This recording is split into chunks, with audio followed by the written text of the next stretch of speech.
This is a methods video where I will demonstrate all of the procedures needed to use the F distribution to look up critical values or p-values for an F test.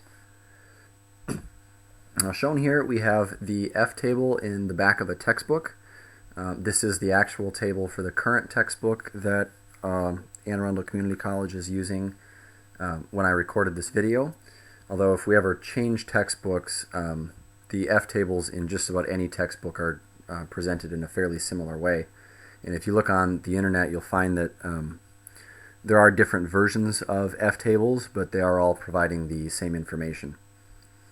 Now, an important difference between the F tables and the T or the Z tables is that because there are two different numbers for degrees of freedom, and then also you need a significance level, that's three things that will change the critical value that you want to look up. And because there's three of them, then to show that properly you would need a three-dimensional page, which you can't do. So kind of like the T table, where you can only get areas that correspond to specific values, or you can only look up specific areas to find your critical value, these F tables are fairly limited.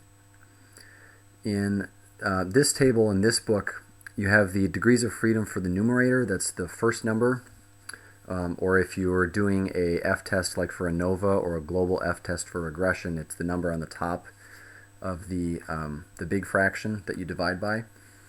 And then the degrees of freedom for the denominator, usually listed as the second number for your degrees of freedom, is listed over here on the left side. And then in the middle you have all of your values of F. And then the way to look up the value that you need for a particular significance level, you can only have different significance levels if you have an entirely separate table. So up at the top here you see that this is the table for a significance level of alpha equals 0.05. Despite what it says here, it says the 1% level. That's a typo in the textbook. And then if we drag it down, you'll see that if you wanted to look up values of F for alpha equals 0.01, you have a separate table.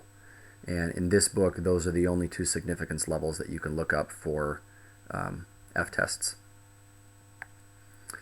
Now suppose we wanted to look up a particular level of F crit for, say, an ANOVA test with maybe 4 columns and therefore 3 degrees of freedom in the numerator, or 4 treatments.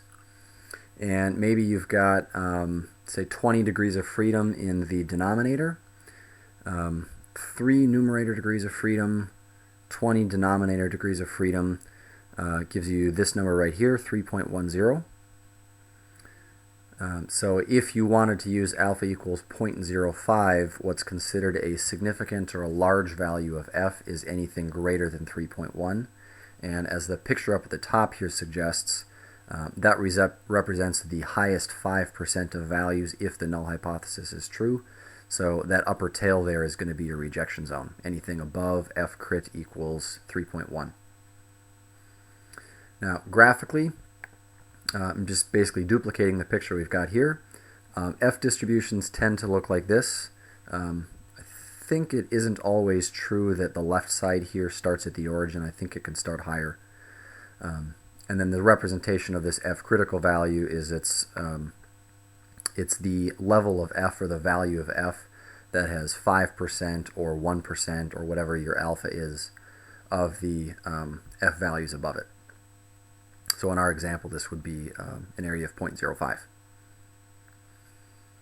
Now you can also look up those values in Excel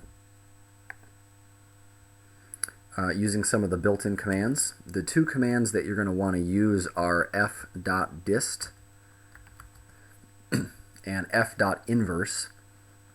Just like the two commands for the normal distribution, or actually I think there's 4, norm dist and norm inverse. And the same thing for the t distribution, there's t dist and t inverse.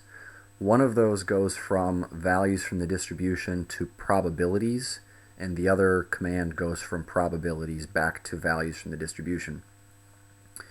So if we type in fdist and then open a block of parentheses, you see that the information that Excel is looking for is a thing that they call x, although really it should be called f. It's a value from the distribution. And then the number of degrees of freedom, the first number and the second number, numerator and denominator. And then this thing called cumulative, which you should always just type in 1 or true. There's very few circumstances where you wouldn't want your probability to be cumulative.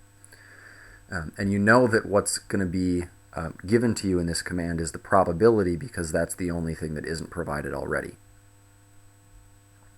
Now we're going to put that on hold for a second. It's probably going to give me an error message here. Yep, it's not happy. We'll just leave that blank. To replicate what we did with the table, we want to use the command f-inverse, where we will provide Excel with the probability and the number of degrees of freedom, and then it should give us a value of f in return. So let's plug in a probability of 0.05. For our example, we had 3 numerator degrees of freedom, 20 degrees of freedom in the denominator, and that's all we need. And we see we don't get that value of 3.1. And the reason for this is that the f-inverse command just isn't programmed to work this way. When we plug in this value for probability, Excel is looking for the probability or the area up to a particular value. Excuse me. And if we want to look up the value of f that has 5% in the upper tail, that means we want to tell Excel to find the value of f that has 95% below it, and that's just how the f-inverse function is set to work. And we see now we get that value of 3.10 after a little bit of rounding. So that f-inverse function there is available to give you critical values instead of using a table. Now, the other thing that Excel can do, which the table really cannot, because the table is only valid to look up particular areas, that would be 0.05 and 0.10. If you wanted to use the p-value approach to look up or to perform a hypothesis test, we might want to look up a particular value of f, maybe 3.5, something a little bit bigger than the 3.1 that we looked up already. And again, we've got 3 degrees of freedom in the numerator, and 20 in the denominator. For that cumulative value, you type in either 1 or true. And before we ask Excel for the answer here, let's go back to the picture real quick.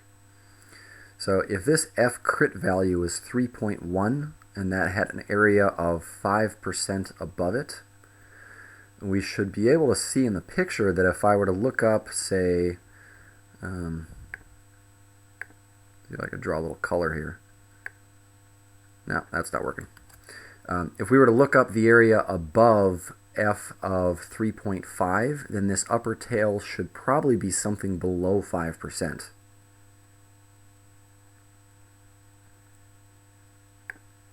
And we'll see what happens here. Okay, so remember the way Excel works, that Excel tends to give us lower probabilities. So if we look up using this fdist command, if we plug in a value of f, which again Excel calls x, the value from the distribution of 3.5 with 3 and 20 degrees of freedom, yes, cumulative, Excel is going to give us the area or the probability up to that value of 3.5. So technically our p-value in our upper tail is 1 minus that thing. And we see we get an area of about 3.5%. So that's your p-value. And then again, going back to the picture, that f-inverse command. Let's see if I can figure out how to do this. Oh, here we go. There we go. So if we looked up this value of 3.5, that f-inverse command is going to give us this area of this upper tail here. And Excel has just told us something that we already knew, that this area is less than 5%. Excel has told us that it's about 3.5%. So you can use the table to look up critical values. Pictures are certainly helpful to illustrate what the test is doing. And with a little bit of simple programming and these built-in commands, fdist and f-inverse, you can look up critical values or p-values using Excel.